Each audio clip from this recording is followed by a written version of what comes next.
Dot dart के अंदर wide main का मेथड बना हुआ है और पिछला जो कोड था वो मैं डिलीट कर देता हूं।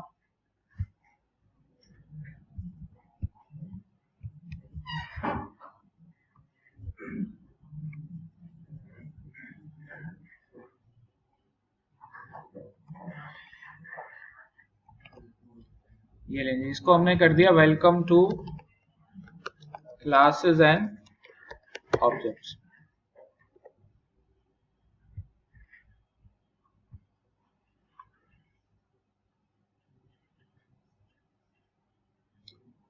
अच्छा, अब यहां पे मैं क्या कर रहा हूं कि इस मेन मेथड के साथ या अलग से यहां पर सपोज मैंने क्लास बना दी, उस क्लास का नाम रख दिया पॉइंट। सही है, तो अब पॉइंट जो है वो बेसिकली एक क्लास है। अब इस क्लास के अंदर दो चीजें हो सकती हैं, एक तो होती हैं प्रॉपर्टीज, सही है, दूसरी चीज होते हैं एक्शंस या जिनको हम कहते हैं मेथड्स। प्रॉपर्टीज क्या होती हैं? मिसाल के तौर पे मैं यहां पर एक प्रॉपर्टी बना देता हूं वेरिएबल एक्स और एक प्रॉपर्टी बना लेता हूं वेरिएबल वाई। तो इसका मतलब ये है कि मेरी इस क्लास के अंदर दो प्रॉपर्टीज हैं। कौन कौन सी? एक्स एंड वाई, दो प्रॉपर्टीज हैं। इस क्लास को मैं इस्तेमाल कैसे करूंगा? तो क्लास को इस्तेमाल करने का तरीका ये है कि आप मेन मेथड के अंदर क्लास का बनाएंगे ऑब्जेक्ट। सही है, कैसे बना सकते हैं? मिसाल के तौर पे मैंने लिखा वेरिएबल p1 इक्वल्स टू और आगे मैंने लिख दिया पॉइंट। तो ये क्या बन जाएगा जनाब? ऑब्जेक्ट बन जाएगा पॉइंट की क्लास का। तो p1 इज एन ऑब्जेक्ट। ठीक है, अब आप p1 को इस्तेमाल कर सकते हैं ऐसे करके कि आप लिखें p1 dot x equals to 2, फिर आप लिखें p1 dot Y equals to 2। तो p1 के x में क्या चला जाएगा? 2 और p1 के y में क्या चला जाएगा? 2। सही, आप मजीद ऑब्जेक्ट बना सकते हैं। मिसाल के तौर पे मैं एक p2 बना देता हूं और मैंने लिखा जनाब पॉइंट। तो ये p2 भी क्या हो गया? पॉइंट का ऑब्जेक्ट हो गया। इसके अंदर इसका अपना x है, अपना y है। तो p2 डॉट y भी यहां पर मैं मिसाल के तौर पे 3 3 सेट कर देता हूं। तो अब यहां पर दो पॉइंट्स बन गए, एक पॉइंट है पॉइंट p1, एक पॉइंट है p1 और एक पॉइंट है p2। p1 के x में 2 है, p1 के y में 2 है, p2 के x में 3 है और p2 के y में भी 3 है। तो ये दो पॉइंट्स हैं, आप जितने चाहें पॉइंट्स बना सकते हैं। पॉइंट बनाने के लिए क्या करना होगा कि पॉइंट की क्लास का ऑब्जेक्ट बनाना होगा और ऑब्वियसली उसके लिए पहले क्लास होना जरूरी है।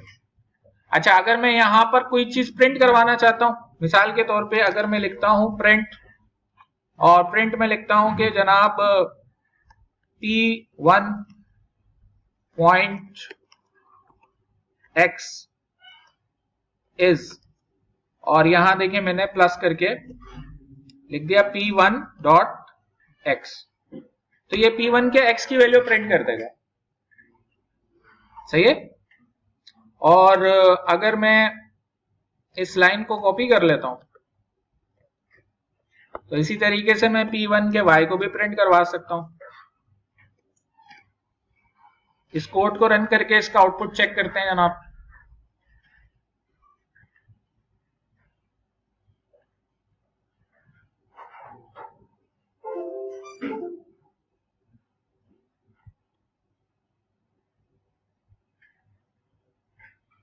अच्छा, देखें क्या कह रहा है भाई कि type int is not a subtype of type string.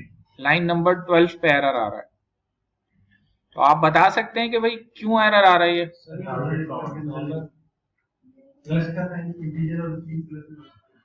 हाँ, तो अब क्या करें भाई फिर?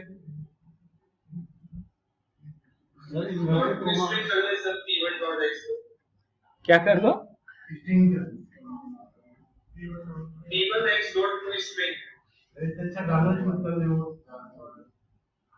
चलें एक जगह पे हम कर देते हैं जनाब प्लस करके p1 dot x dot to string कर देते हैं। ठीक है, और दूसरी जगह हम क्या कर देते हैं, यहाँ पे इस्तेमाल कर लेते हैं डॉलर। ठीक है, कर्ली ब्रैकेट के अंदर ऐसे,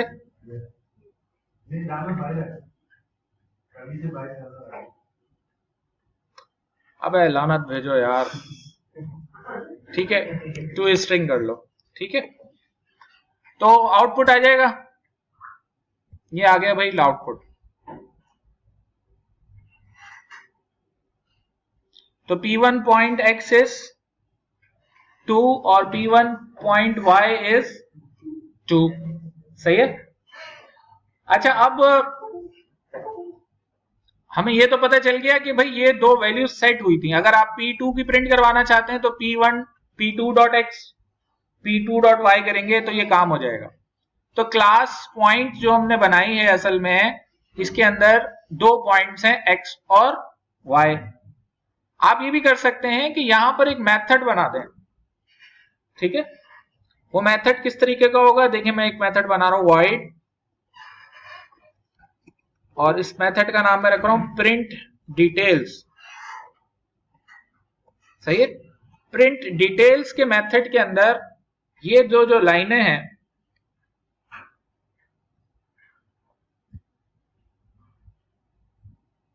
ये मैं कॉपी कर लेता हूं और यहां पर पेस्ट कर देता हूं। सही है, और यहां पे जनाब मैंने लिखा जनाब पॉइंट x इज जो भी x की वैल्यू है और y इज जो भी y की वैल्यू है। यहां पे अब P1 लिखने की जरूरत नहीं पड़ेगी क्योंकि हम ऑब्जेक्ट के अंदर हैं।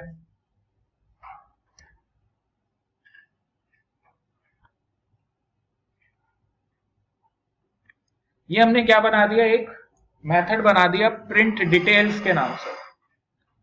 अच्छा, अब आप क्या कर सकते हैं कि अगर आप P1 की डिटेल देखना चाहते हैं तो इस तरीके से आप लिखेंगे P1 डॉट प्रिंट डिटेल्स। तो क्या प्रिंट हो जाएगी, P1 की डिटेल्स। और इसी तरह आप लिखेंगे P2 डॉट प्रिंट डिटेल्स, तो P2 की वैल्यूज प्रिंट हो जाएंगी। चले आउटपुट चेक करते हैं। तो जब आप इस कोड को रन करेंगे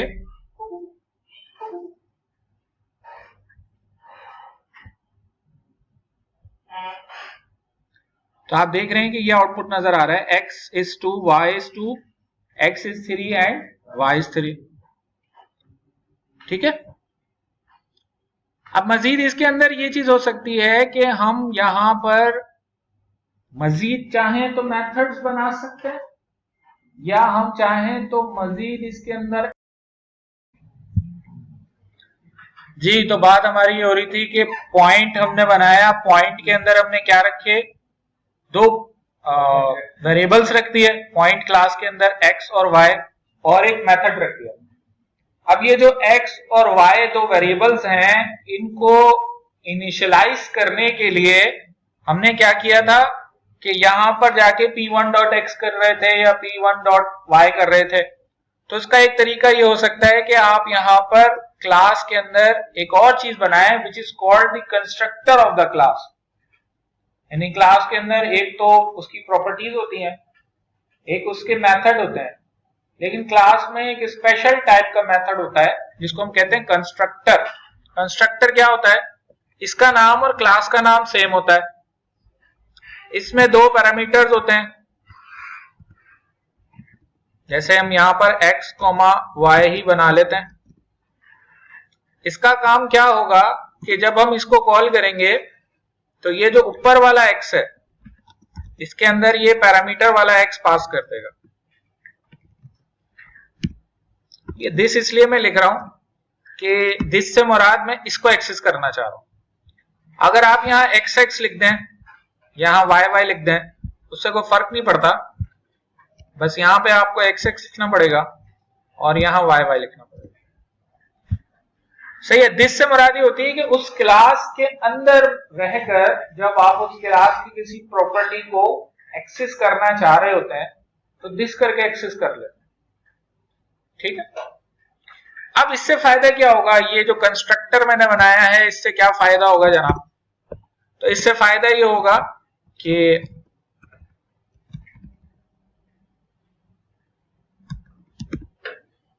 अब आप यहां पर बजाय इसके कि p1.x करें, p1.y करें, आप सिंपली ये कर सकते हैं कि जब p1 का ऑब्जेक्ट बना रहे हैं तो यहां पर पास कर दें दो वैल्यूज 2,2।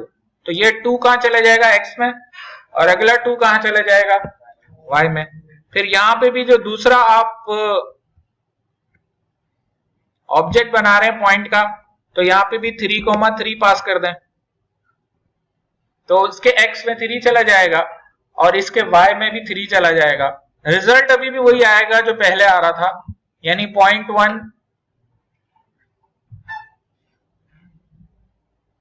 के अंदर बेसिकली क्या होगा भाई,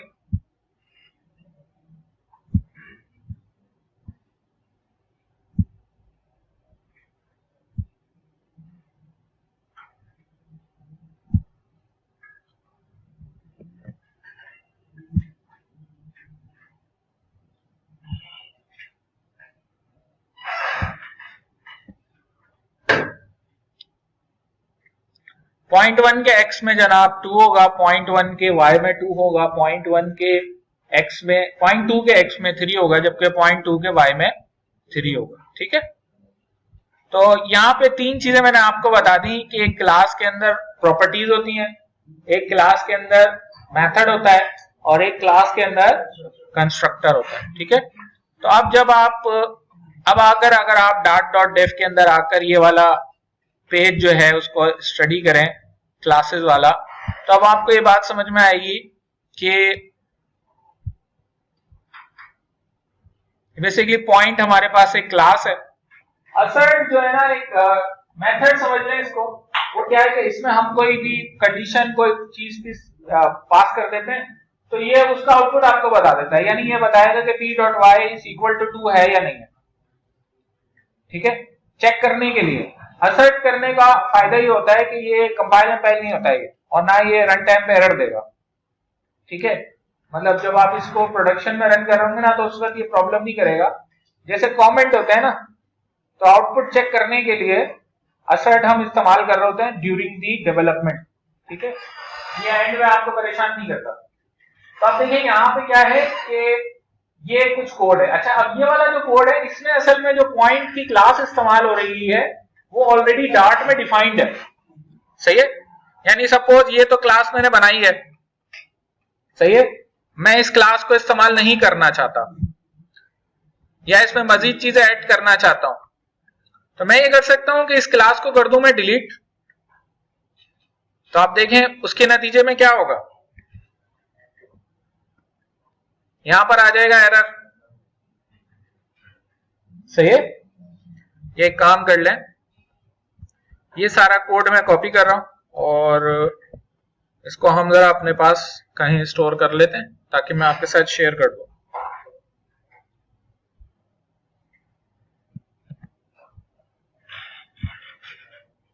अच्छा, अब मैं ये कर रहा हूं कि ये क्लास ही पूरी मैंने डिलीट कर दी।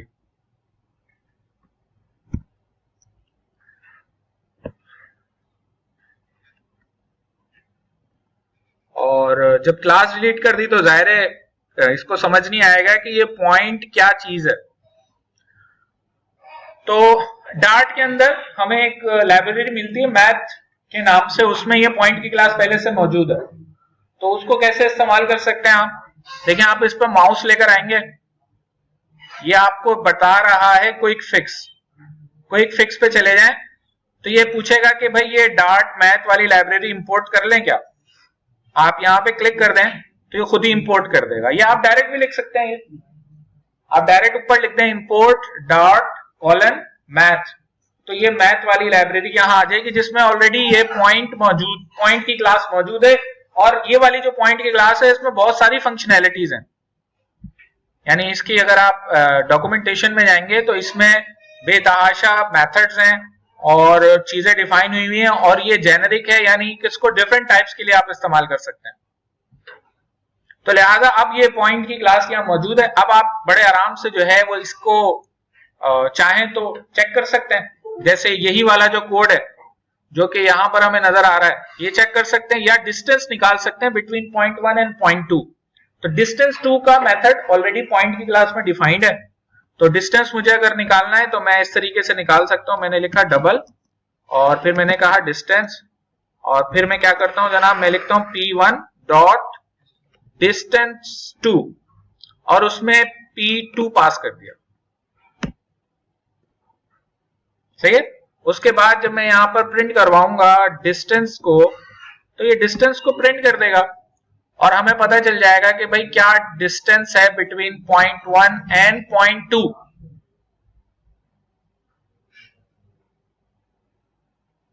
भाई बात समझ में आ रही है?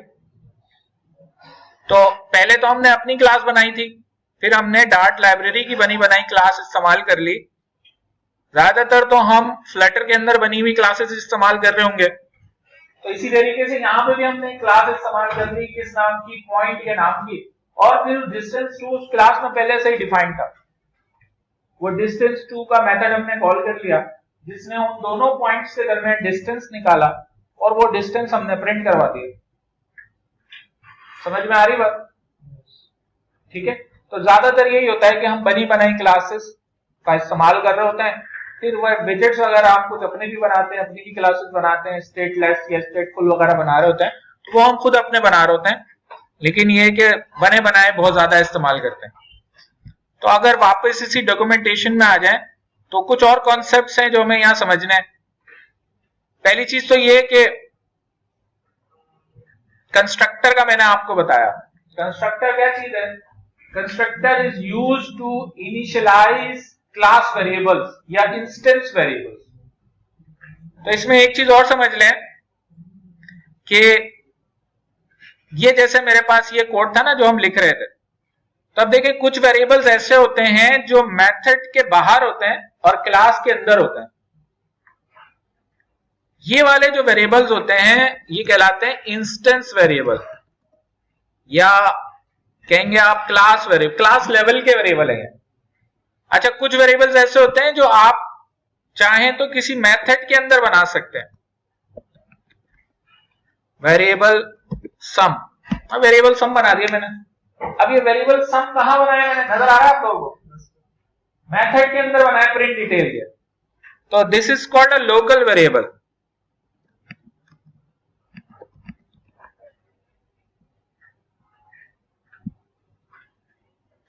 ये वाला जो वेरिएबल है this is a local variable, इसका स्कोप लोकल है। ये मेथड के अंदर ही इस्तेमाल हो सकता है, मेथड के बाहर इस्तेमाल नहीं हो सकता। ये वाला जो वेरिएबल है ये पूरी क्लास में इस्तेमाल हो सकता है, कहीं भी इस्तेमाल कर सकते हैं। तो इसका स्कोप क्लास लेवल का है।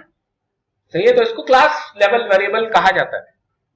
तो ये ध्यान में रखें कि constructors are used to initialize class variables. Initial value देने के लिए कंस्ट्रक्टर्स को इस्तेमाल किया जाता है। कंस्ट्रक्टर स्पेशल टाइप का मेथड होता है जो कि क्लास के अंदर आप बनाते हैं। इनका नाम और क्लास का नाम सेम होता है और इनकी मदद से आप ये काम कर सकते हैं। अब आप जो है वो पॉइंट की क्लास को इस्तेमाल करें, आप चाहें तो कोई पॉइंट कंस्ट्रक्टर के थ्रू बना दें, या आप जेसॉन के थ्रू जो है वो डेटा इसमें यूज कर सकते हैं। ये मेथड इसमें मौजूद है, फ्रॉम जेसॉन। ठीक है, फिर आप पॉइंट जो है ना वो ऐसा बना सकते हैं जो कि इम्यूटेबल हो। ठीक है, ये इम्यूटेबल पॉइंट की क्लास होती है, इसको आप जो है वो चेंज कर सकते हैं। ठीक है, तो ये बेसिकली क्लास के अंदर जो है वो हमारे पास ये चीज है। अब एक और चीज क्योंकि डार्ट के अंदर थोड़ी सी रिलेटिवली डिफरेंट है, that is the concept of null. वो क्या है? देखिए ये क्लास पॉइंट है। अब आपके सामने सपोज पॉइंट जो है वो 2 डायमेंशनल था, तो उसमें एक्स और वाई पॉइंट है, लेकिन अब हम उसको 3 डायमेंशनल पॉइंट बनाना चाह रहे हैं, तो हमने उसके अंदर एक तीसरे z भी इनिशियलाइज रख दिया, शुरू किया। तो अब इस क्लास में कितने पॉइंट है? 3 है। z की इनिशियल वैल्यू हमने 0 रखी है, तो लेकिन x और y के साथ आप देखेंगे डेटा टाइप के साथ हमने ना क्वेश्चन मार्क लगा। तो जब किसी भी क्लास को बनाते हुए इस तरह डेटा टाइप के साथ आप क्वेश्चन मार्क लगा देते हैं, तो आप ये कह रहे हैं कि इसकी जो इनिशियल वैल्यू है नल है, यानी ये नलेबल टाइप है, यानी इस वेरिएबल में नल भी आ सकता है। मेरी बात समझ में आ रही है? जो z है वो नल है, z 0 है, z में नल नहीं आ सकता, z is an integer variable, उसमें अगर आप नल रखेंगे तो एरर आ जाएगा, लेकिन x और y में नल रखा जा सकता है क्योंकि ये हमने बनाया इस तरीके से। ठीक है, तो अगर आपको कोई भी ऐसा वेरिएबल बनाना हो क्लास के अंदर कि आप समझते हैं कि इसमें नल की भी गुंजाइश होनी चाहिए, तो आप इस तरह क्वेश्चन मार्क उसके साथ लगा देते हैं, तो वो नलेबल टाइप हो जाती है, चाहे वो इंटीजर हो, चाहे वो फ्लोट हो, चाहे वो स्ट्रिंग में तो नल आ ही जाता है, लेकिन इंटीजर, फ्लोट या डबल वगैरह, बूलियन वगैरह, उसमें भी आप चाह रहे हैं कि भाई जो है वो नल हो। एक तो बात ये कि इंस्टेंस होना चाहिए, लोकल वेरिएबल में ये काम नहीं होगा, सही है, तो उसमें आप क्वेश्चन मार्क लगा दें तो फिर वो क्या हो जाता है भाई, नलेबल हो जाता है, और फिर आप चाहें तो उसको इस्तेमाल कर सकते हैं। ठीक है, समझ में आ गई बात?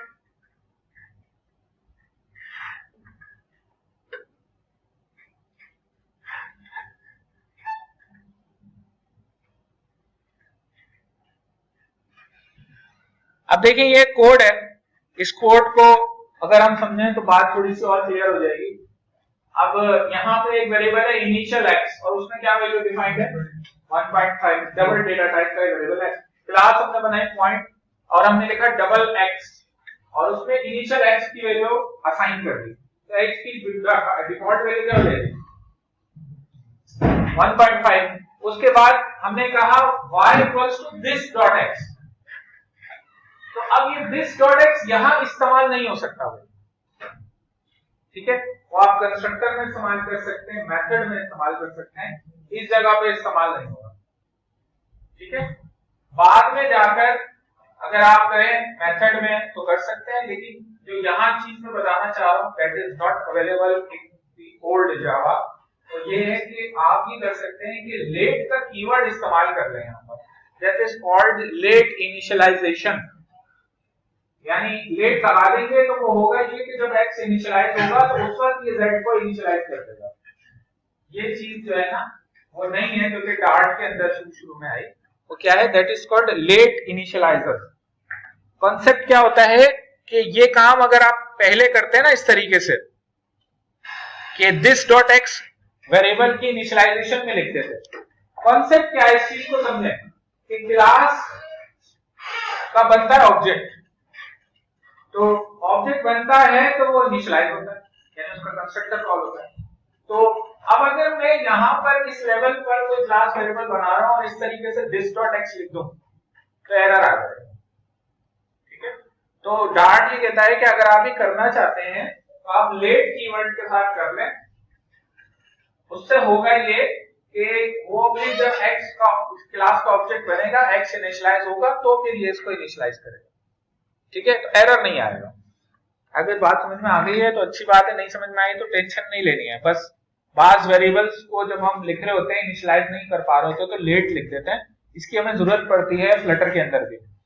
तो लेट का मतलब यही होता है कि हम ये चाह रहे होते हैं कि जब इसका ऑब्जेक्ट बने तो उस वक्त ये वेरिएबल इनिशियलाइज हो जाए। ठीक है,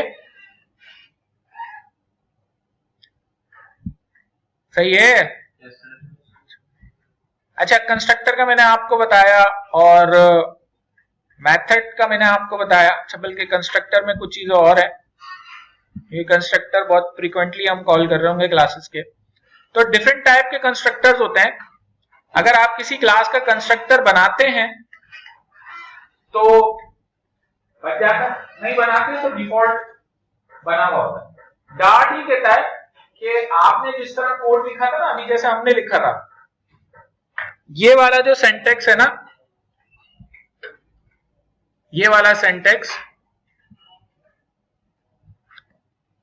देखिए, मैं यहां पर जो है वो करता ये हूं कि इस क्लास को यहां बना देता हूं, लेकिन इसको मैं करूंगा ये कि इसको लिख देता हूं माई पॉइंट, ताकि ये उसके साथ क्लैश ना करे लाइब्रेरी वाले पॉइंट के साथ। तो माई पॉइंट की क्लास हमने बनाई है, ठीक है, और ये माई पॉइंट के अंदर मैंने इसका कंस्ट्रक्टर भी माई पॉइंट कर दिया। तो ये वाला जो तरीका है ये जावा का तरीका है, सही है। हमने एक कंस्ट्रक्टर बनाया है, दैट इज द कंस्ट्रक्टर। लेकिन जो है वो डार्ट आपको एक और तरीका बताता है कंस्ट्रक्टर बनाने का, और ये आप बहुत ज्यादा देखेंगे फ्लटर के कोड के अंदर। That is called generative constructor. Generative constructor क्या है कि सिंपली आप क्या करें कि इस तरह, अभी तो देखें दो वेरिएबल है ना, अभी तो दो वेरिएबल थे इस क्लास में, इस क्लास में दो वेरिएबल थे, एक x और एक y, और आपने लिखा this dot x this dot y, उनको इनिशियलाइज करवाया। अब जब इस क्लास का ऑब्जेक्ट बनेगा, ये कंस्ट्रक्टर कॉल होगा, तो x और y में वैल्यू इनिशियलाइज होगी। जैसे 2 2 पास हो रहा था तो x और y में 2 2 जा रहा था, 3 3 पास हो जाता तो 3 3 जा रहा था, सही है ना। तो आसान तरीका ये है जो डार्ट हमें प्रोवाइड करता है, वो ये है कि ये करने के बजाय ना, अगर आप इस तरीके से लिख दें कि भाई माई पॉइंट और ब्रैकेट ओपन करके लिखते हैं दिस डॉट एक्स और फिर लिखते हैं दिस डॉट वाई, तो ये बना देगा कंस्ट्रक्टर। आपको ब्रैकेट के अंदर जाके लिखने की जरूरत नहीं। That is a generative constructor. Line ना डार्ट जो है वो सुस्त लोगों की लैंग्वेज है, तो वो जाके एक एक के बारे में लिखना, इनिशियलाइज करना तो जावा में होता था। उन्होंने कहा आप एक ही लाइन में इस तरह लिखना है। मतलब इसका वही है, मतलब इसका क्या है कि ब्रैकेट्स के अंदर हो ये रहा है कि this dot x equals to parameter 1 में जो पास हो रहा है, और this dot y equals to जो पैरामीटर 2 में पास हो रहा है। यानी अभी भी वही बात होगी कि अगर मैं माई पॉइंट का ऑब्जेक्ट बनाता हूं मेन मेथड के अंदर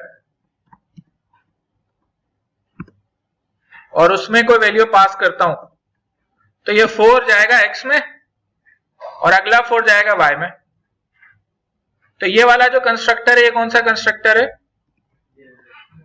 ये डार्ट के अंदर ये फीचर है कि आप सिंपली क्लास का कंस्ट्रक्टर इस तरीके से बना ले तो वो बन जाता है और वैल्यू क्लास वेरिएबल में इनिशियलाइज हो जाती है। ठीक है, समझ में आ रही बात? डिफॉल्ट कंस्ट्रक्टर ये है कि अगर आप क्लास में कंस्ट्रक्टर बनाएंगे नहीं तो कंपाइलर खुद एक कंस्ट्रक्टर बना देता है, वो डिफॉल्ट कंस्ट्रक्टर होता है। नेम्ड कंस्ट्रक्टर ये है कि आप कंस्ट्रक्टर बनाएं और इस तरीके से उसमें वेरिएबल्स इनिशियलाइज करवा दें। सही है, समझ में आ रही बात? अच्छा, अब इसमें ये नेम्ड कंस्ट्रक्टर का एक और कॉन्सेप्ट है जो कि वही नेम्ड पैरामीटर वाला है। नेम्ड कंस्ट्रक्टर का कॉन्सेप्ट है कि मिसाल के तौर पे मेरे पास ये पॉइंट की क्लास है, सही है। पॉइंट की क्लास के अंदर इनिशियली मैंने दो वेरिएबल ऊपर बना रखे हैं। ठीक है, पहली चीज तो ये कि कांस्टेंट का कीवर्ड जब किसी वेरिएबल के साथ आ जाता है तो इसका मतलब वो वेरिएबल अब चेंज नहीं होगा, उसकी वैल्यू आगे जाके चेंज नहीं होगी। नॉर्मली कुछ वैल्यूज ऐसी होती हैं जो हम समझते हैं चेंज नहीं होंगे। जैसे मैंने एक वेरिएबल बना दिया जिसमें पाई की वैल्यू स्टोर कर दी, अब पाई की वैल्यू तो चेंज नहीं होगी ना। तो वेरिएबल की वैल्यू नॉर्मली चेंज हो सकती है, कोई चेंज कर सकता है डेवलपर कोडिंग करते हुए, तो मैं नॉर्मली उसको कांस्टेंट बना देता हूं।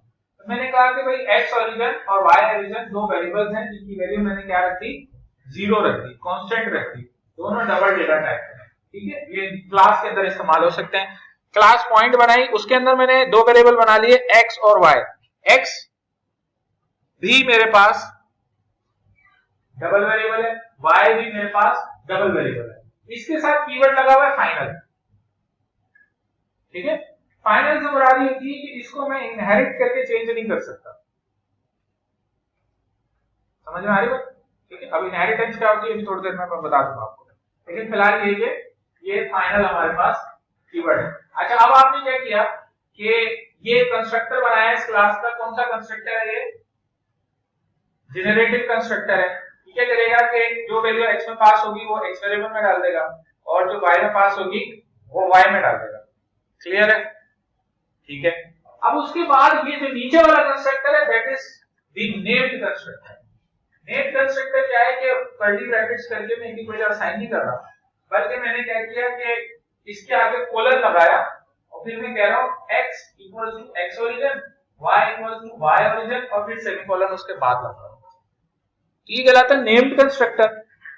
नेम्ड कंस्ट्रक्टर का फायदा ये होता है जो नेम्ड पैरामीटर का होता है। नेम्ड पैरामीटर याद है आपको? हाँ जी भाई, नेम पिछली क्लास में बताए थे यार।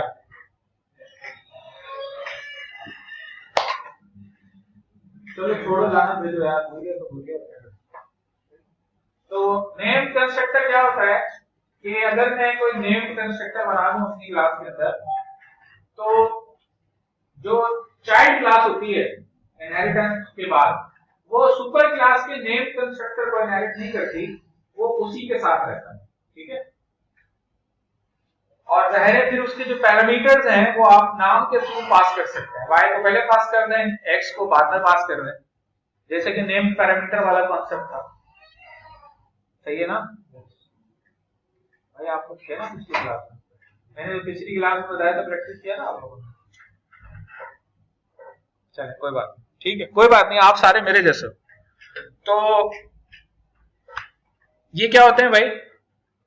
Name constructor. तो कंस्ट्रक्टर की डिफरेंट टाइप्स हैं, डिफॉल्ट कंस्ट्रक्टर या नेम्ड कंस्ट्रक्टर या जनरेटिव कंस्ट्रक्टर्स। ये मैं इसलिए बता रहा हूं, ये डार्ट के अंदर नई चीजें हैं। फिर हमारे पास एक कॉन्सेप्ट होता है which is called constant constructor. तो आप ऐसा कंस्ट्रक्टर भी बना सकते हैं जो आप चाह रहे हैं कि भाई ये कंस्ट्रक्टर जो है ना, आप ओवरराइड नहीं होगा, या ये कंस्ट्रक्टर जो है वो इसको जो है ना वो एज अ कांस्टेंट ही डील किया जाएगा। अब ये कांस्टेंट क्या चीज होती है? देखें क्या कॉन्सेप्ट है।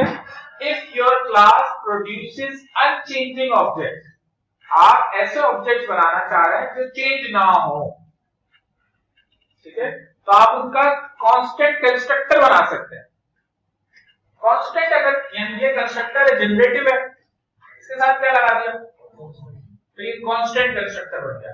कांस्टेंट कंस्ट्रक्टर का मतलब ये है कि अब इस क्लास का ऑब्जेक्ट एक दफा जब बनेगा तो फिर वो बनने के बाद चेंज नहीं होगा। ठीक है, ये भी हम इस्तेमाल कर रहे होंगे। यानी आप देखेंगे कि आप जब किसी क्लास का ऑब्जेक्ट बनाएंगे रो का या कॉलम का, तो उसमें जो है वो कांस्टेंट लगा देंगे उसके साथ, या टेक्स्ट बनाएंगे तो टेक्स्ट के साथ कांस्टेंट का कीवर्ड लगा देंगे, तो वो कांस्टेंट हो जाता है। और फिर उसके जितने भी इंस्टेंस वेरिएबल होते हैं वो सब फाइनल सेट होते हैं बाय डिफॉल्ट। सही है, चले भाई, ये भी एक चीज होती है। फिर एक चीज होती है रीडायरेक्टिंग कंस्ट्रक्टर। ये होता है कि किसी और क्लास में रीडायरेक्ट कर देता है इसको। ठीक है, खैर चलें, एक फैक्ट्री कंस्ट्रक्टर होता है, यानी जो आप जो है वो फैक्ट्री डेटा पैटर्न इस्तेमाल करके करते हैं, वो मैं आपको नहीं बता रहा वरना आपको गुस्सा आ जाएगा। उसके बाद जो है वो मेथड्स मैंने आपको बताए थे। मेथड्स हमारे पास जो है वो डिफरेंट टाइप्स के होते हैं। जैसे अभी हमने एक मेथड बनाया था प्रिंट डिटेल्स के नाम से, कहां होता है? क्लास के अंदर होता है। तो मेथड्स इंस्टेंस मेथड्स होते हैं, यानी ऑब्जेक्ट के थ्रू कॉल होते हैं ये। जैसे ये देखें, डिस्टेंस टू का मेथड है। क्लास कौन सी है? पॉइंट की क्लास है, एक्स और वाई इसमें पैरामीटर है, और जनरेटिव कंस्ट्रक्टर है। डिस्टेंस टू का मेथड क्या कर रहा है कि इसके अंदर एक पॉइंट पास हो रहा है, ये उस पॉइंट और करंट पॉइंट के दरमियान का डिस्टेंस निकाल रहा है, यानी dx निकाल रहा है, dy निकाल रहा है, फिर dx मल्टीप्लाई बाय dx और फिर dy मल्टीप्लाई बाय dy, और फिर दोनों को प्लस कर रहा है, और ये रिटर्न कर रहा है उसका स्क्वायर रूट। ठीक है, ये डिस्टेंस का फार्मूला है। सही है, x square plus y square और उसका स्क्वायर रूट, ये करके डिस्टेंस निकल रहा है। ये डिस्टेंस टू का मेथड है। क्लियर है ना? ये पॉइंट की क्लास है। अच्छा, अब ये जो क्लास मैंने बनाई है इसमें डिस्टेंस टू इसका एक इंस्टेंस मेथड है। इंस्टेंस मेथड ऐसा मेथड होता है जो ऑब्जेक्ट बना के एक्सेस होता है। मिसाल के तौर पे अगर मैं यहां पर माई पॉइंट का ऑब्जेक्ट बनाता हूं तो मैं इसका ये वाला जो मैंने मेथड बनाया है प्रिंट डिटेल्स कॉल कर सकता हूं। अगर मैं मेन मेथड के अंदर आकर प्रिंट डिटेल्स कॉल करना चाहूं तो नहीं कर सकता, एरर दे देगा ये। प्रिंट डिटेल्स के लिए क्या करना पड़ेगा?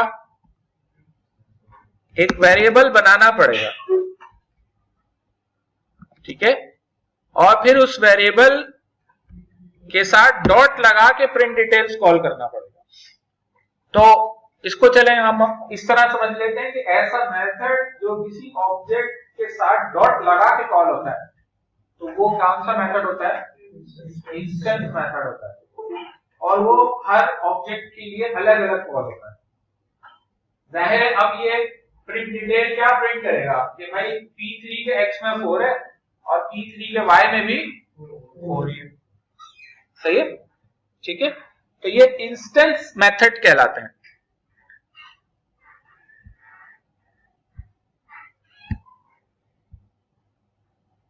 ये ऑपरेटर्स डिफरेंट हैं जो आप इस्तेमाल कर सकते हैं डार्ट के अंदर, ये मेजॉरिटी वही है। अब ये देखें यहां पर कुछ कोड लिखा हुआ है और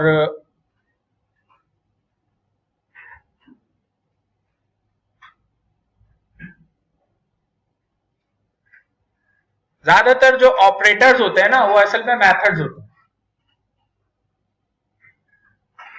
और उनके लेफ्ट और राइट पे जो वैल्यूज होती हैं वो उनके पैरामीटर्स होते हैं।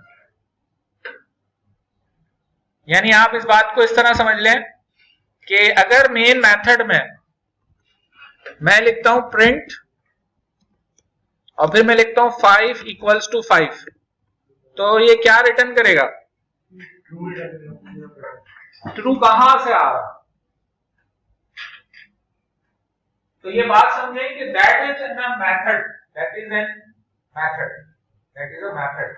इस मेथड के अंदर दो पैरामीटर पास हो रहे हैं 5 और 5। उस मेथड के अंदर कोड ये है वो 5 को 5 से कंपेयर करता है और अगर इक्वल है तो ट्रू रिटर्न करता है, अदरवाइज फॉल्स रिटर्न। तो इसको ओवरलोड करके इस्तेमाल किया जा सकता है या ओवरराइड भी किया जा सकता है, ठीक है। डार्ट ये अलाउ करता है आपको, जैसे यहां प्लस के मेथड को और माइनस के मेथड को इस्तेमाल चेंज किया जा रहा है, ठीक है, वेक्टर पॉइंट ऑफ व्यू से, क्योंकि जाहिर है वेक्टर जो है वो उसकी जो प्लस है उसका जो ऐड सब्ट्रैक्ट है वो नॉर्मल ऐड सब्ट्रैक्ट से डिफरेंट है, तो हमने उसका प्लस और माइनस चेंज कर दिया। तो वेक्टर जब प्लस होंगे तो ये वाला मेथड कॉल होगा कि उसका एक्स और वाई प्लस होंगे, और माइनस होगा तो ये वाला माइनस कॉल होगा, यानी दो वेक्टर्स के दरमियान जब माइनस लगा होगा तो ये कॉल होगा, ठीक है। ऑपरेटर ओवरराइडिंग भी कह सकते हैं इसको आप, कि हमने जो है ना वो प्लस और माइनस को चेंज कर दिया, यहाँ पे इक्वल्स टू को भी ओवरराइड कर दिया इसने यहाँ पर, ठीक है। अगर बात समझ में आ गई है तो अच्छी बात है, नहीं समझ में आई तो टेंशन लेने की जरूरत नहीं है।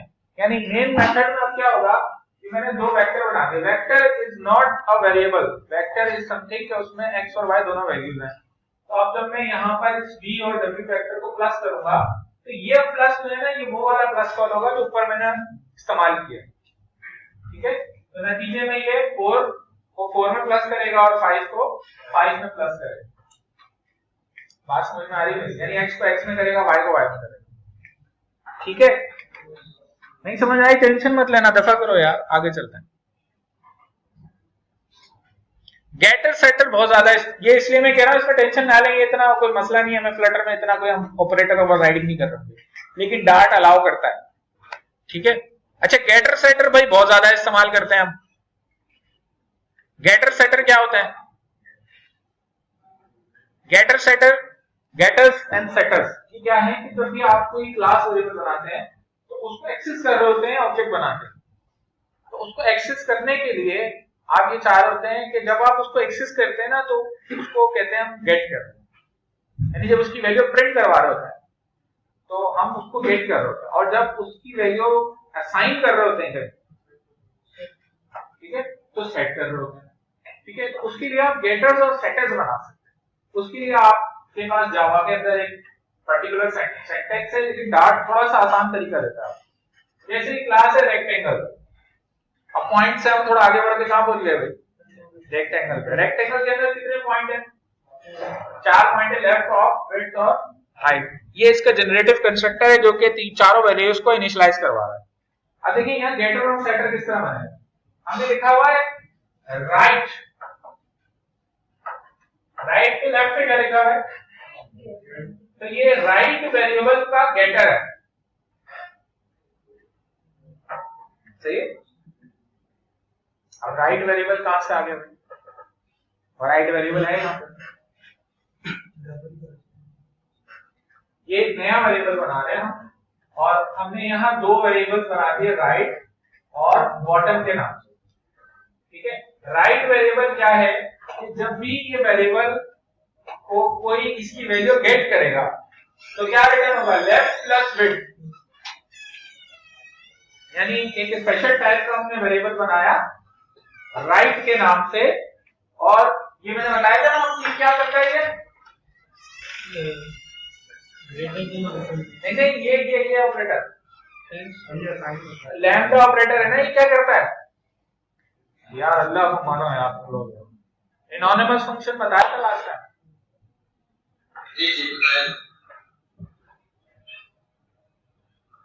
चलो कोई बात नहीं है, आपको टेंशन ना। पिछली दफा की रिकॉर्डिंग तो नहीं सुन लिया करो यार, हमारी कोई और सुनता नहीं, तुम लोग भी नहीं सुनोगे तो कौन सुनेगा। हाँ मुझे बताओ, अगर मैं घर के अंदर खड़े होकर अपने फैमिली वालों को सामने डांट पढ़ाऊं तो पड़ेगी?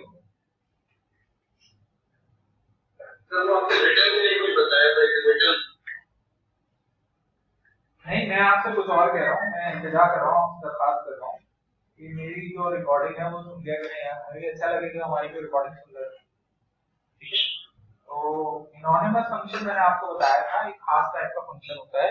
मेथड्स लास्ट टाइम में बता रहा था कि इस फंक्शन ये तरीका क्या होता है कि लैम्डा एक्सप्रेशन है, इसके राइट पे जो है ना मेथड की बॉडी होती है और लेफ्ट पे पैरामीटर होता है। तो हमने स्पेशल टाइप का यहाँ एक वेरिएबल बना दिया है राइट के नाम से। जब भी आप राइट को प्रिंट करेंगे तो वो लेफ्ट और विड्थ को जमा करके प्रिंट कर देगा, और जब भी राइट में कोई वैल्यू असाइन हो रही होगी, देखिए ये सेटअप है, जब भी राइट में कोई वैल्यू असाइन होगी तो वो असाइन जो भी वैल्यू हम करेंगे वो वैल्यू में से विड्थ को निकाल के लेफ्ट को असाइन कर देगा।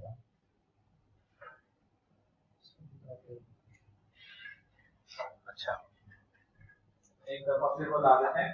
इसको बताने के लिए जनाबे वाला हमें करना ये होगा कि ये वाला जो कोड है ना, इसको हम करते हैं कॉपी। यानी ये जो क्लास रेक्टेंगल है ये हमने करी कॉपी, और ये हमने कहां पे आए, हम यहां पर अपने कोड में, और ये मैंने पेस्ट कर दिया ऐसे। क्या पेस्ट हुआ भाई, ये कॉपी से ही नहीं कर रहा।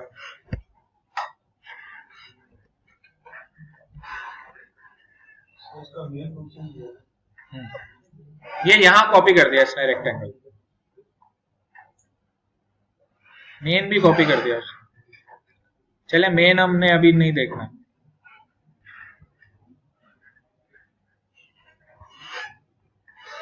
ये भाई रेक्टेंगल की क्लास है, तो मैं आपको ये बता रहा हूं कि यहां पर हमने दो कैलकुलेटेड प्रॉपर्टीज बना दी हैं, चार तो इसमें नॉर्मल प्रॉपर्टीज हैं। ये एक प्रॉपर्टी है राइट के नाम से। अब रेक्टेंगल का अगर मैं ऑब्जेक्ट बनाता हूं, कहां पर बनाऊंगा भाई, मेन मेथड में बनाऊंगा। सही है, मेन मेथड के अंदर बाकी सारा कोड हम डिलीट कर देते हैं। सही है, और यहां पर हम रेक्टेंगल का ऑब्जेक्ट बनाते हैं। तो मैंने कहा variable r1 equals to rectangle, और इसमें मैं चार वैल्यूज पास करूंगा। वो चार वैल्यूज आप रेक्टेंगल पॉइंट ऑफ व्यू से पास कर सकते हैं। 3, 4, 20 एंड 15। 3, 4, 20 एंड 15। असल में ये कॉन्सेप्ट आपके क्लियर होंगे तो आपको वो डार्ट का फ्लटर का कोड भी समझ में आ जाएगा, इसलिए मैं थोड़ा वक्त लगा रहा हूं उस पर। तो ये 3 कहां जाएगा भाई, लेफ्ट वेरिएबल में, और 4 कहां जाएगा, टॉप वेरिएबल में। 20 कहां जाएगा, विड्थ में, और 15 कहां जाएगा, हाइट में चला जाएगा। क्लियर है, सिंपल है। अब आपने रेक्टेंगल का एक ऑब्जेक्ट बना दिया R1 के नाम से। R1 is an object of rectangle class. सही है। अच्छा, अब अगला काम आपने क्या किया कि आप जो है वो यहां पे लिख रहे हैं R1 डॉट राइट,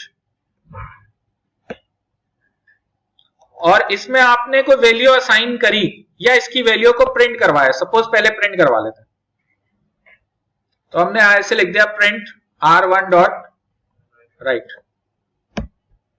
तो ये क्या प्रिंट करेगा, क्योंकि जो वैल्यूज हमने भिजवाई हैं वो तो लेफ्ट, टॉप, विड्थ और हाइट भी भिजवाई हैं। बात समझ में आ रही है ना? अच्छा, आप मजे की बात ये कि अगर आप यहां से r1 डॉट लेफ्ट प्रिंट कराने की कोशिश करेंगे तो ये लेफ्ट अलग से प्रिंट कर देगा, लेकिन हम क्या प्रिंट करवा रहे हैं, और राइट तो इधर असाइन ही नहीं हुआ। तो देखिए राइट जो है ना, इधर ये लिखा हुआ है कि जब भी राइट गेट होगा तो ये क्या रिटर्न करेगा। तो भाई देखते हैं क्या प्रिंट कर रहा है।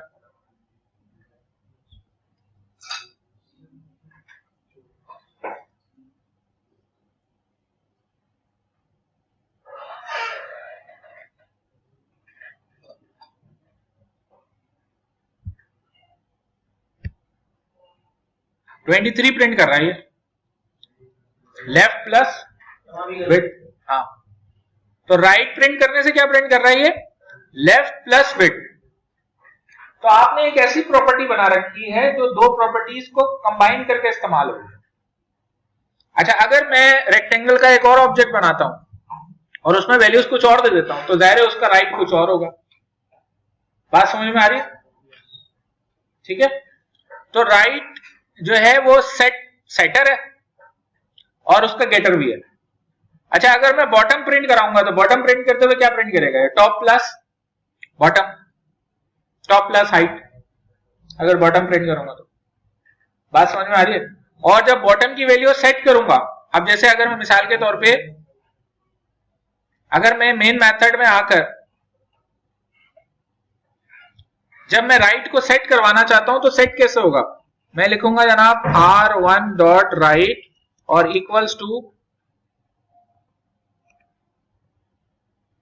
टू करके कुछ असाइन कर दूं, जैसे मैंने 100 कर दिया। तो अब ये 100 वैल्यू कहां जाएगी, ठीक है, ये जाएगी सेट में, इधर वैल्यू में आ जाएगा 100 और फिर ये 100 में से बिट माइनस करेगा और जो वैल्यू होगी वो लेफ्ट में असाइन कर देगा। बात समझ में आ रही है? तो वैल्यू इस तरह हम जो है वो ये कहलाते हैं गेटर्स एंड सेटर्स। यानी आपके पास जो वेरिएबल है उसके अंदर वैल्यू जो सेट होगी तो किस फॉर्मूले के तहत होगी वो आप गेटर और सेटर्स में रखते हैं।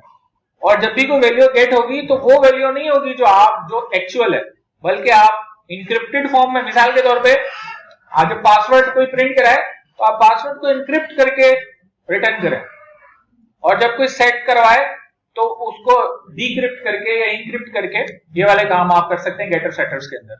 बात अगर समझ में आ रही है तो ठीक है, नहीं समझ में आ रही तो छोड़ो यार, और बहुत मसले हैं दुनिया में। ठीक है, तो भाई ये क्या है, गेटर सेटर्स। ये आप बड़े आराम से, ये गेटर सेटर्स की लंबी लंबी लाइनें लिखी जाती थी जावा में, यहां एक लाइन में ये काम हो रहा है बाय यूजिंग लैम्डा एक्सप्रेशन। सही है, तो ये चीज भी आपको फ्लटर के अंदर नजर आ रही होगी। सही है। अच्छा, फ्लटर में एक चीज आप और देखेंगे, that is an abstract method. What is an abstract method? Abstract class क्या होती है, एब्स्ट्रैक्ट मेथड क्या होता है, बहुत फ्रीक्वेंटली हम फ्लटर के अंदर इस्तेमाल करेंगे।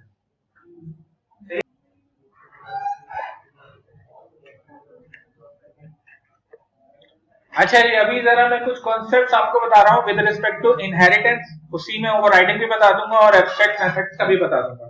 ठीक है, तो एक एग्जांपल के अंदर जो है वो ये चीजें एक्सप्लेन करने की मैं कोशिश कर रहा हूं,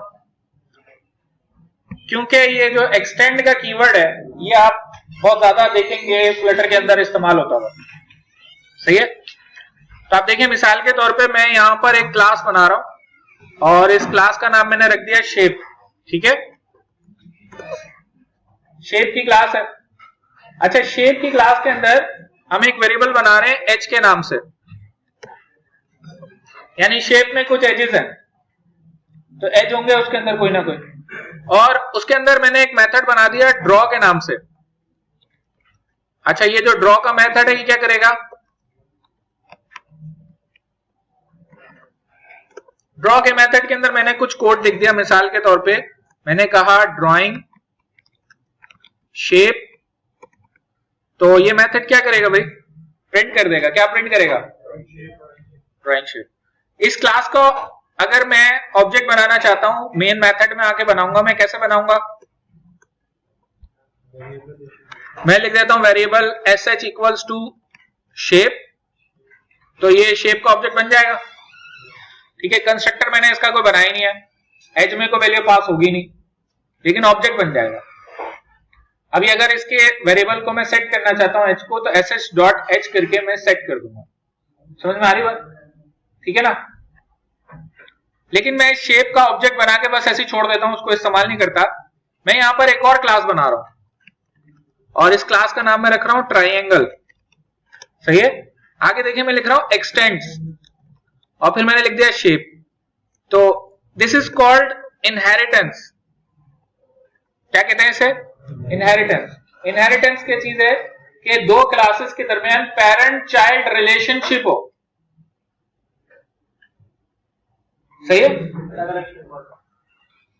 हाँ देखें, इसको इस तरीके से कहते हैं कि अगर मैं ये जो शेप का ऑब्जेक्ट है इसमें मैं इस तरह कर सकता हूं ना sh.draw, तो क्या कॉल होगा? ड्रॉ कॉल होगा। क्या प्रिंट होगा? ड्राइंग शेप प्रिंट हो जाएगा ना, क्योंकि शेप की क्लास में मैंने ड्रॉ का मेथड रखा था, तो क्या प्रिंट हो गया? अच्छा, अब ट्राइंगल के अंदर मैंने कोई कोड रखा है, खाली है, खाली क्लास है ट्राइंगल की।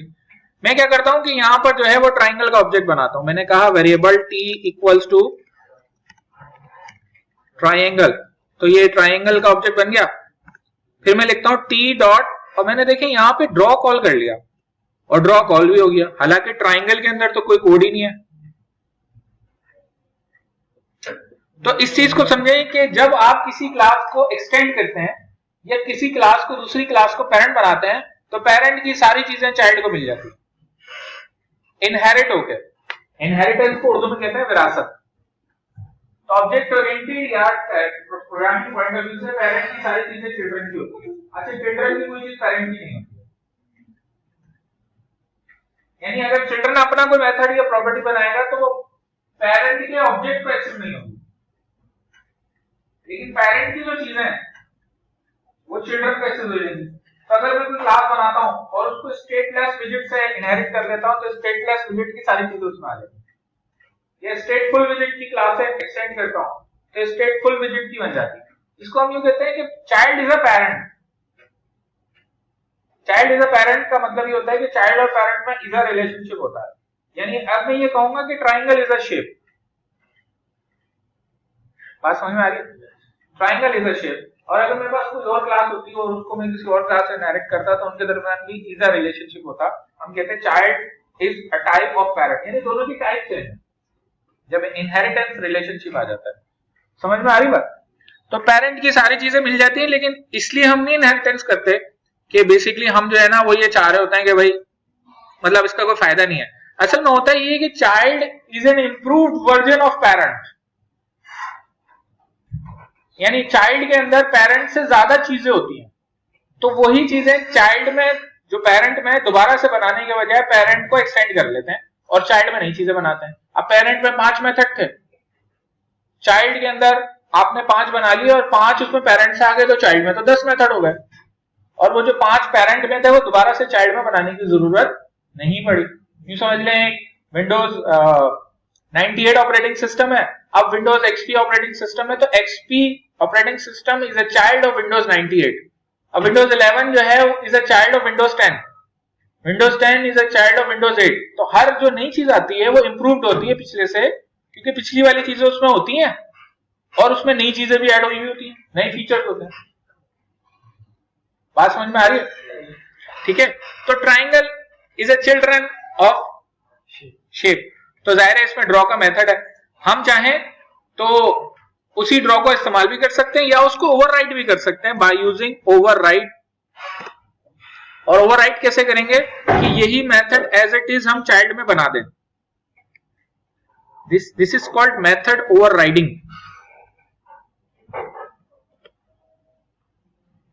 अब देखिए यहां पर मैं लिखूंगा ड्राइंग ट्राइंगल। सपोज शेप के 5 मेथड्स में से 4 मैंने एज इट इज इस्तेमाल कर लिए, एक को मैं थोड़ा चेंज करना चाह रहा हूं चिल्ड्रन में, तो उसको कहते हैं ओवरराइडिंग। ओवरराइडिंग ये होती है कि चिल्ड्रन के अंदर पेरेंट की किसी चीज को जो इनहेरिट होकर आई है उसको चिल्ड्रन में चेंज करना। पेरेंट से जो चीज इनहेरिट होकर आई है उसको चिल्ड्रन में चेंज कर देना, दैट इज कॉल्ड ओवरराइडिंग।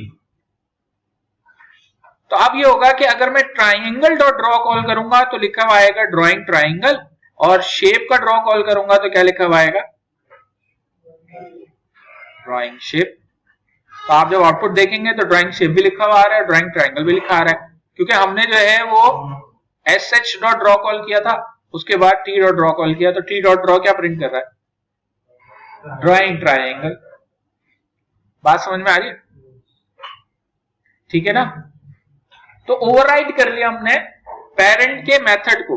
अब ओवरराइड करते हुए ये जहन में रखना चाहिए कि जब आप ओवरराइड कर रहे हैं ना तो ये सिंटैक्स होता है मेथड का, ये सेम होना चाहिए जो पेरेंट में, वरना ओवरराइडिंग नहीं होगी। यानी पेरेंट में देखें ड्रॉ के अंदर कोई पैरामीटर नहीं था तो चाइल्ड में भी नहीं है। ओवरराइडिंग हम बहुत फ्रीक्वेंटली कर रहे होंगे फ्लटर के अंदर। तो जब आप पेरेंट की किसी चीज को ओवरराइड करते हैं तो उसका एक खास सिंटैक्स होता है, इस तरह ओवरराइड का कीवर्ड लगाते हैं यहाँ पे, और इस तरीके से इसको उसका जो सिग्नेचर होता है मेथड का वो आप डिफाइन करते हैं। सही है, दैट इज कॉल्ड ओवरराइडिंग। और ये कहां होती है, ये होती है इनहेरिटेंस में। तो आप ओवरराइड कर सकते हैं, आप ना सिर्फ जो है वो मेथड्स को ओवरराइड कर सकते हैं, आप प्रॉपर्टीज को भी ओवरराइड कर सकते हैं। सही है, चिल्ड्रन के अंदर। भाई बात समझ में आ रही है?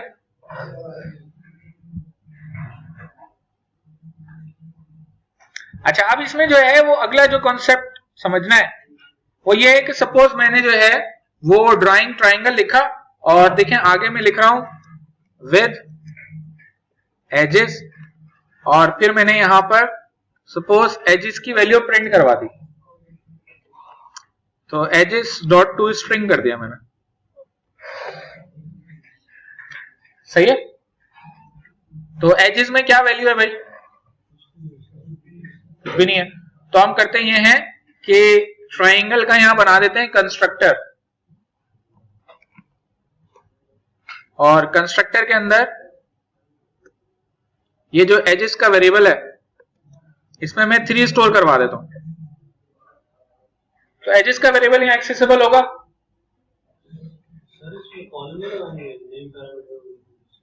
कर सकते हैं, ये तो नो आर्गुमेंट कंस्ट्रक्टर बनाया है ना। नहीं, मैं आपसे पूछ ही रहा हूं कि यहां एजेस एक्सेस हो सकता है, क्यों नहीं होगा भाई, पेरेंट में है ना इसके, तो पेरेंट में तो इसमें भी है। तो लिहाजा जब आप करेंगे ये कि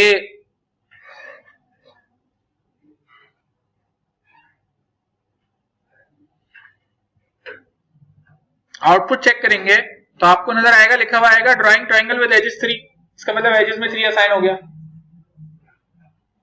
मेरी बात समझ में आ रही है? अच्छा, अभी आप थोड़ा सा और इसके अंदर चेंजेस करते हैं और हम यहां पर एक और क्लास लेकर आ जाते हैं। ये ट्राइंगल की क्लास है, मैं यहां पर एक और क्लास बना रहा हूं और इसको मैं कह रहा हूं मिसाल के तौर पे स्क्वायर, और इसको भी एक्सटेंड करवा लिया किससे, किससे करवा लिया,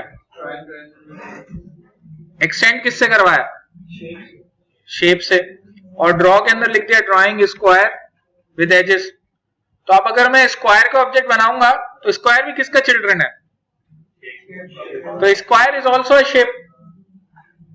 सही है, तो आप इस तरीके से लिख सकते हैं वेरिएबल स्क्वायर इक्वल्स टू, ये मैंने स्क्वायर का ऑब्जेक्ट बना दिया, और अगर मैं sq डॉट ड्रॉ कॉल करूंगा तो क्या कॉल होगा, स्क्वायर का ड्रॉ कॉल हो जाएगा।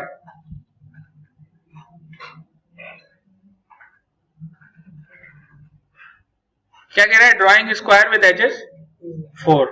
बात समझ में आ रही है? तो अगर आप स्ट्रक्चर देखें ना तो हमारे पास शेप की क्लास है और शेप की 2 चाइल्ड क्लासेस हैं, कौन कौन सी,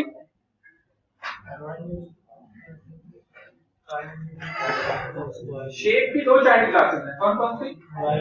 ट्राइंगल एंड स्क्वायर। ये पेरेंट है, एक चाइल्ड ट्राइंगल, एक चाइल्ड है स्क्वायर, ठीक है। अब इसमें हमने ट्राइंगल और स्क्वायर के अंदर शेप का ड्रॉ मेथड ओवरराइड किया, क्योंकि डायरेक्ट ट्राइंगल ड्रॉ अलग तरीके से उसकी 3 एजेस है, स्क्वायर अलग तरीके से ड्रॉ होता है उसकी 4 एजेस है, क्लियर है ना। अब जो कॉन्सेप्ट है ना वो एब्स्ट्रैक्ट का, वो जरा समझने की कोशिश करें कि इनहेरिटेंस है हमारे पास, ओवरराइडिंग हो रही है हमारे पास। अब इस बात को समझें कि शेप का रोल क्या है यहाँ पर। शेप क्या चीज होती है? अगर मैं आपसे कहूं कि शेप ड्रॉ करो तो आप क्या करेंगे?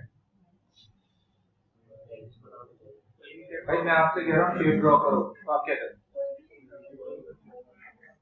ये कर सकते हैं आप, लेकिन आप ये नहीं करेंगे क्योंकि आप है सुस्त। आप कहेंगे सर कौन सी शेप ड्रॉ करो, ये बताइए, क्योंकि ये जो क्वेश्चन है ये क्वेश्चन क्लियर नहीं है।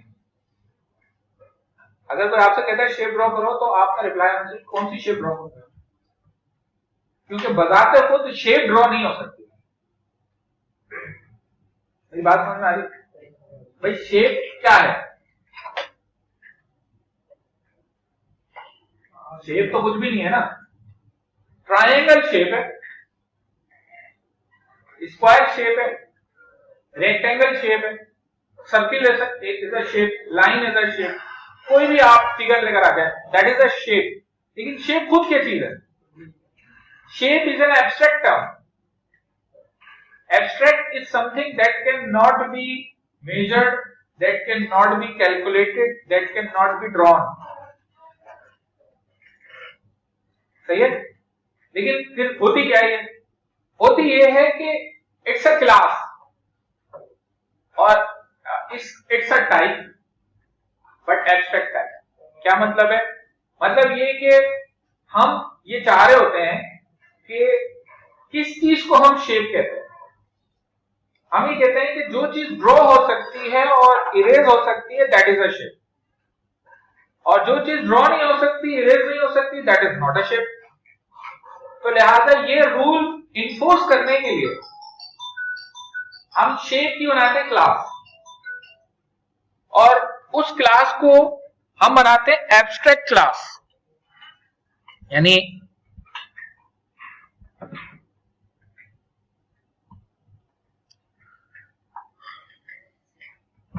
ये जो मेथड्स की हम बात कर रहे थे और आखिर में हम पहुंचे थे, हमने कहा था कि भाई that is an abstract concept. Abstract क्या चीज होती है कि आप क्लास के साथ क्या लिखते हैं? एब्स्ट्रैक्ट का keyword.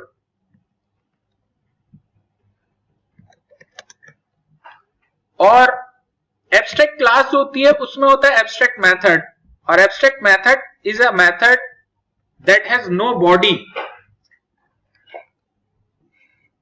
Abstract method is a special type of method that is present in an abstract class. सही है? और abstract class के अंदर लाजमी तौर पर abstract method होना चाहिए। अब कॉन्सेप्ट क्या होता है कि एक नॉर्मल मेथड जो होता है पेरेंट के अंदर, उसको ओवरराइट करना या नहीं करना चाइल्ड की मर्जी होती है, चाइल्ड की चॉइस होती है। चाहे तो पेरेंट वाला इस्तेमाल कर ले और चाहे तो ओवरराइट कर दे। लेकिन अगर पेरेंट में एब्स्ट्रैक्ट मेथड है तो अब उसको ओवरराइट करना लाजमी है। सही है? तो लिहाजा अब जो भी एक्सटेंड करेगा शेप को, जो भी करेगा वो क्या करेगा? ड्रॉ को ओवरराइट करेगा। इसको और मोर टेक्निकली हम कहते हैं इंप्लीमेंट करेगा। एब्स्ट्रैक्ट चीज इनहेरिट नहीं होती, इंप्लीमेंट होती है। तो आप ये समझ लें कि हमने यहां पर ना एक रिस्ट्रिक्शन लगा दी है।